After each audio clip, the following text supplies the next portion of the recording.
Hello students, welcome you again on my channel e-learning with Suman.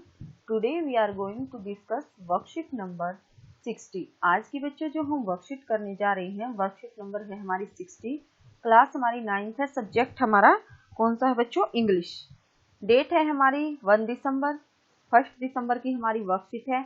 और बेटा आज की जो हमारी वर्कशीट है, जो गिवन पैसेज है, given below passage is based on the chapter reach for the top. reach for the top में देखिए दो पार्ट हैं इसके, 8 नंबर हमारा चैप्टर है ये reach for the top और 2 पार्ट है, एक तो संतोष यादव का और दूसरा मारिया सारापोवा का।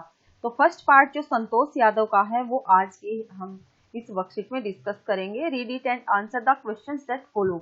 और नीचे जो क्वेश्चंस दिए गए हैं वर्कशीट में हमारी, ये हमसे क्वेश्चन पुट किए गए हैं, इनके हमें आंसर देने हैं। 9 क्वेश्चन हमसे पुट किए गए हैं।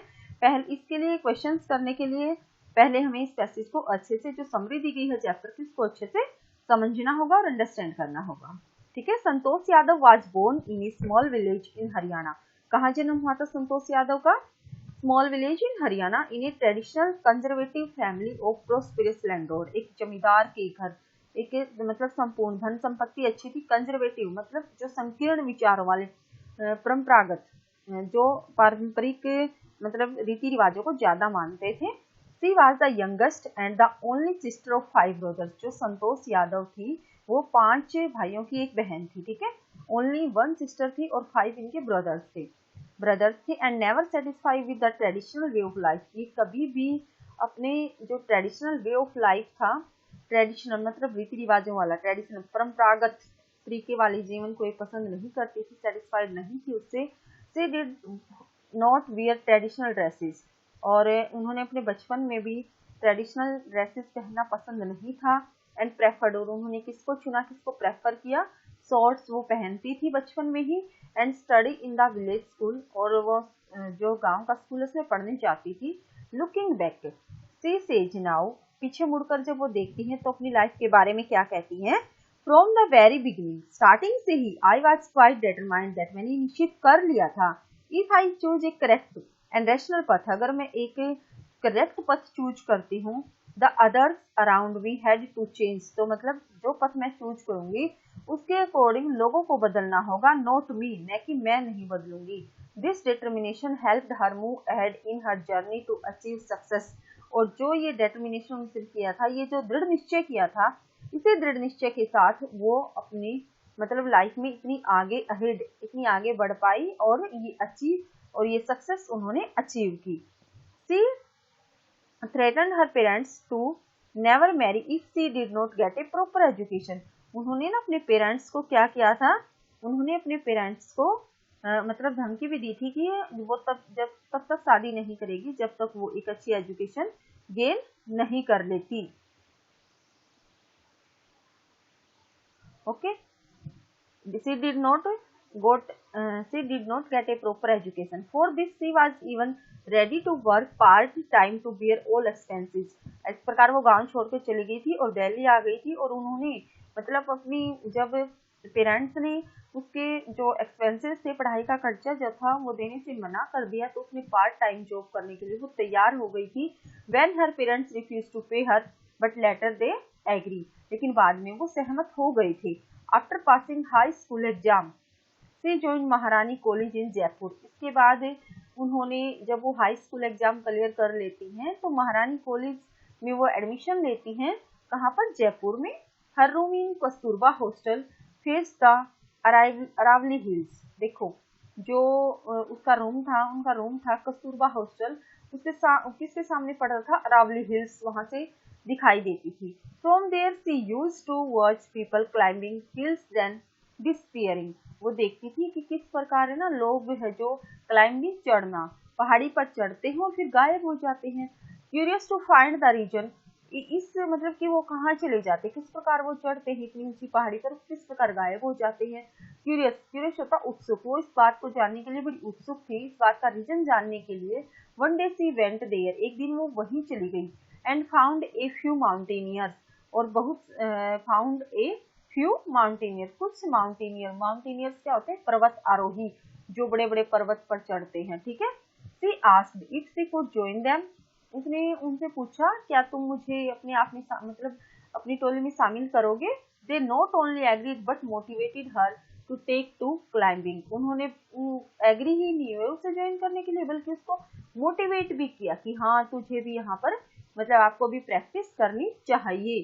She started saving money. अब उसके बाद क्या किया उसने, अपनी मनी सेव करना स्टार्ट किया and enrolled herself in A course without her parents permission. और अपनी पेरेंट्स की परमिशन के बगैर ही उसने वहां पर एनरोलमेंट करवा लिया, मतलब अपना नेम दर्ज करवा लिया। And later apologise for it. और बाद में कि पेरेंट्स से उसने माफी मांग ली कि आपकी मैंने परमिशन नहीं ली। अपोलाइज क्या होता है, माफी मांगना। Instead of going back home, अब जब उसकी स्टडी कंप्लीट हो जाती है, घर जाने की बजाय she went straight for the training. वो सीधी कहाँ पर चली गई, ट्रेनिंग के लिए। इन जस्ट 4 years, 4 साल में ही हर climbing skill matured.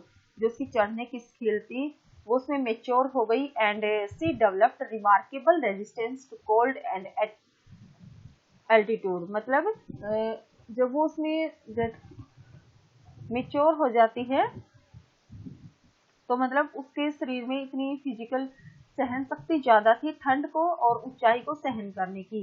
As a result of her hard work, उसके हार्ड वर्क के रिजल्ट के कारण ही सिंसियरिटी, आयरन विल, जो उसकी दृढ़ इच्छा थी, फिजिकल एंड्योरेंस, उसकी शारीरिक सहन शक्ति, and amazing mental toughness, she conquered Mount Everest in 1992। तो अब वो माउंट एवरेस्ट पर कब चढ़ी, कब पार कर लिया, कब जीत लिया उन्होंने, 1992 में। Her senior were impressed by her dedication as well as caring and cooperative nature. जो उनके सीनियर थे वो भी क्या थे, उससे बहुत प्रभावित हुए उनके इतने अच्छे मतलब कोऑपरेटिव नेचर की वजह से। During the 1992 Everest mission, she saved the life of a fellow climber by sharing her oxygen, but despite the special care by her, she could not save another dying climber at the South Pole. अब देखो वो उनका nature कैसा था, cooperative nature था। जब 1992 में वो एवरेस्ट के मिशन पर गई तो उन्होंने अपने एक साथी की भी जान बचाई, क्या करके, अपनी ऑक्सीजन शेयर करके। डिस्पाइट, इसके बावजूद, विद स्पेशल केयर बाय हर, उसके द्वारा जो स्पेशल केयर की गई थी, she could not save another, वो किसी एक दूसरे साथी को नहीं बचा पाई थी। साउथ पोल का जो साथी था उसको नहीं बचा पाई थी। She scaled Everest for the second time with in 12 months of her first success. अपनी एक ही साल हुआ था फर्स्ट सक्सेस को अचीव किए हुए, तभी उसने सेकेंड टाइम भी माउंट एवरेस्ट पर चढ़ने की फतेह जो हासिल कर ली थी। Being a member of Indo-Nepalese women expedition, she set a record as the only woman to have scaled the Everest twice.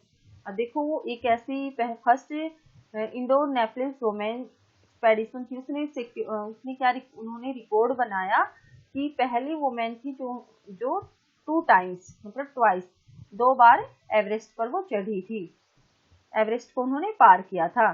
The Indian government conferred on her the Padmashri, one of the nation's top honours. उन्हें कौन से पुरस्कार से सम्मानित किया गया, Padmashri. In recognition of her achievements, she shared that the feeling is indescribable when she unfurled the Indian tricolour of the Everest. वो कहती हैं अपनी सक्सेस को याद करते हुए कि उसे बड़ा प्राउड फील होता है, मतलब इनडिस्क्राइबल, वो अवर्णनीय है वो मतलब जब उन्होंने वो सीन जब उन्होंने एवरेस्ट पर भारतीय तिरंगा लहराया था। It was a truly a spiritual moment, और ये वास्तव में ही एक आध्यात्मिक क्षण था। I felt proud as an Indian, मुझे एक भारतीय होने पर गर्व फील हुआ था तब। She also collected and brought down 500 kg of garbage from the Himalayas, being a true environmentalist। अब देखो उन्होंने ना एक ट्रू एनवायरमेंटलिस्ट होने के नाते वो हिमालय से 500 किलो गार्बेज अपने साथ कलेक्ट करके लेके आई थी ताकि वहां पर साफ सफाई रह सके। ये थी जो संतोष यादव, जो एक माउंटेनियर थी, जो माउंट एवरेस्ट को उन्होंने 2 times है जो माउंट एवरेस्ट को पार किया, ठीक है, फतेह किया। और किस प्रकार उन्होंने अपनी गुड किस प्रकार उन्होंने अपनी आयरन विल और डिटर्मिनेशन के बलबूते पर वो माउंट एवरेस्ट को क्लियर कर पाई थी। नेक्स्ट देखो, अब हमसे क्वेश्चन पुट किए गए हैं 9 क्वेश्चन हमारी वर्कशीट में। फर्स्ट है हमारा, Santosh Yadav was with their traditional way of life. क्या सेटिस्फाइड थी वो ट्रेडिशनल वे ऑफ जो लाइफ था? नहीं, तो राइट आंसर है इसका अनसेटिस्फाइड। नेक्स्ट क्वेश्चन है हमारा, choose the option that is not true as per the passage. Santosh was born in a prosperous life family, ये ट्रू है।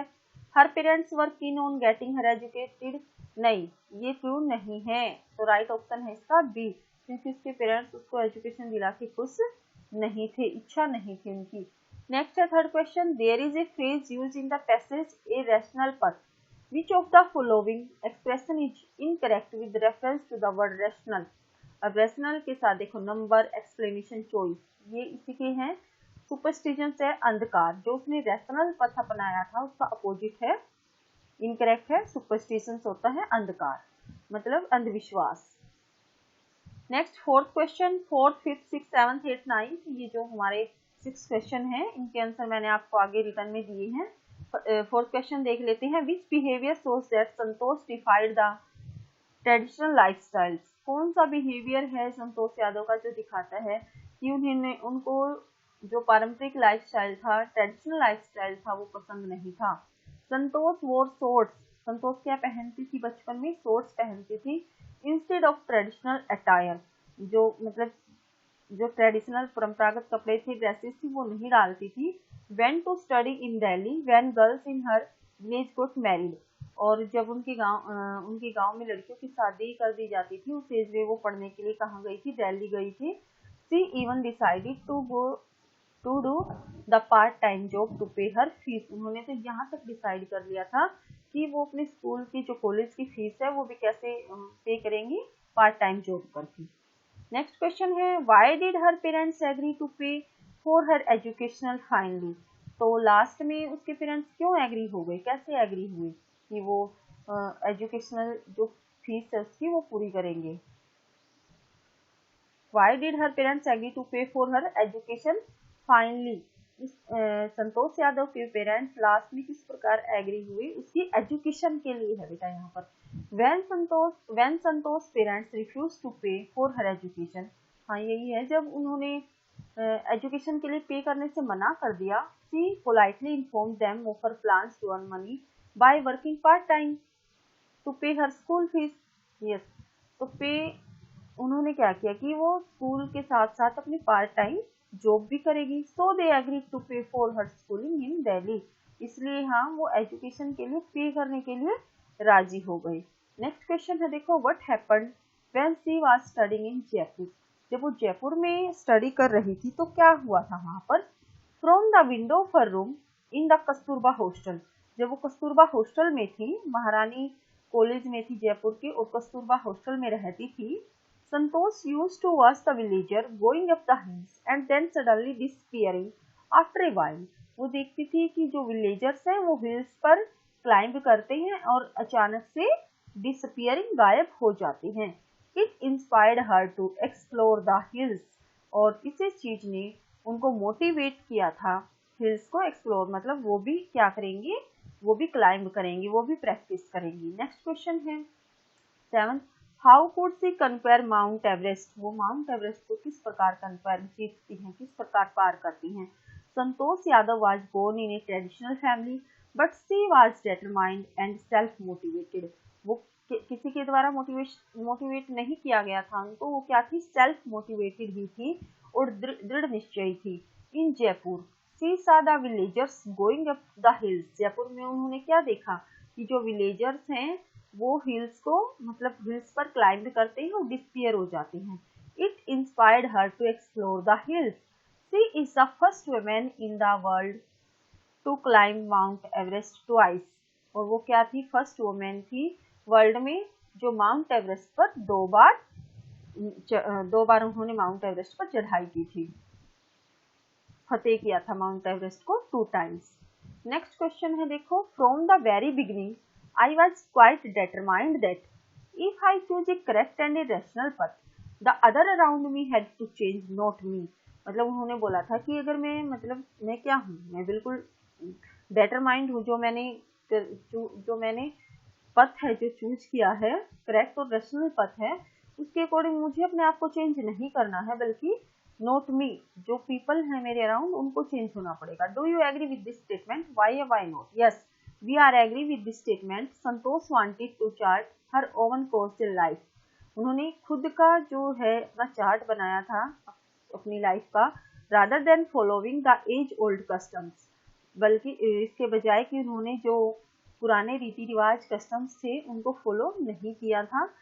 She wore shorts instead of traditional attire. Traditional dresses की बजाय वो क्या पहनती थी? शॉर्ट्स पहनती थी। Went to study in Delhi when girl in her village got married. जिस टाइम जिस एज में उनके गांव में लड़कियों की शादी हो कर दी जाती थी, तो वो कहाँ पर थी? दिल्ली में स्टडी कर रही थी। When her parents refused to pay her education, she got them to agree by informing them of her plans to earn money by working part time to pay her school fees. और फिर उन्होंने अपने parents को भी agree कर लिया था, क्या करके? इन्फॉर्म किया कि वो तो पार्ट टाइम जॉब करेगी। She choose the path of excellence through education, और उन्होंने अपनी लाइफ का जो पथ था, एक्सीलेंस पथ को चूज किया था एजुकेशन के through. Rational thinking and hard work and achieved unparalleled success as a women mountaineer. और रेशनल थिंकिंग थी, जो फिजिकल एंड्योरेंस था और जो मेंटल टफनेस थी, उसकी वजह से वो एक क्या थी? सक्सेस वुमेन माउंटेनियर बन पाई। नेक्स्ट देखो, it was a truly spiritual moment, I felt proud as an Indian. It was a truly spiritual moment. Santosh Yadav ने क्या लिखा है कि ये एक आध्यात्मिक क्षण था और मुझे एक इंडियन होने पर गर्व फील हुआ। Have you also felt like this ever in your life? क्या आपको भी कभी अपनी लाइफ में ऐसा फील हुआ है कि आपको इंडियन होने पर प्राउड फील हो? Right, draw the share with your friends and teacher any occasion when you did, when India win some sports tournament. आप एग्जांपल दे सकते हो कि कभी इंडिया ने जो है स्पोर्ट्स टूर्नामेंट जीता हो। तो इसका आंसर आपको बेटा वैसे तो खुद ही लिखना है कि कब आपको प्राउड फील हुआ। कई बच्चे मैच देखते हैं तो उन्हें लगता है कि जब इंडिया जीतेगा तो बड़ा गर्व के साथ ये कहते हैं कि हाँ आज इंडिया जीत गया, ठीक है। तो वो इंसिडेंट आपको लिखनी है। Yes, too many times I felt proud as an Indian. Last time when we decided to fight against corona all together I really felt proud. ये देखा कि सभी लोग हैं जो हम सब मिलकर काम कर रहे हैं, तो इस बात से हमें जो है प्राउड फील हुआ। This year too I felt proud to be an Indian when we celebrate Deepavali without crackers to save our environment. और ये देखकर भी कि सभी हम बात मान रहे हैं आपस में, हमने ये किया कि दीपावली पर हम क्रैकर्स नहीं छोड़ेंगे और अपने एनवायरनमेंट को सेव करेंगे। ये तो थे बस छोटे से एग्जाम्पल। इसके अलावा इस क्वेश्चन का आंसर है जो आपको अपनी तरफ से लिखना है। आप इसे और भी क्लियर कर सकते हैं, क्योंकि ये जो क्वेश्चन है हमें 100 या 120 वर्ड्स में लिखना है। तो बेटा इसको कोई इंसिडेंट अपने आप ही लिखनी है इसकी आपको। तो ये तो थी आज की जो आपकी वर्कशीट थी, और ये क्वेश्चन है 4th, 5th, 6th। जो यहाँ पर क्वेश्चंस थे इनके आंसर मैंने यहीं पे टिक करवाए हैं। अनसेटिस्फाइड है डी है और इसका डी है। 4th, 5th, 6th, 7th, 8th, 9th के मैंने आपको आंसर दिए हैं। यहाँ से वीडियो को पॉज करके आप अपने आंसर लिख लोगे। ये थी बेटा आपकी वर्कशीट जो मैंने सोल्व करने की कोशिश की है। अगर वीडियो आपके लिए हेल्पफुल है तो वीडियो को लाइक करें, चैनल को सब्सक्राइब कर लें ताकि नेक्स्ट वीडियो की अपडेट आप तक पहुंच जाए। Thank you, have a nice day.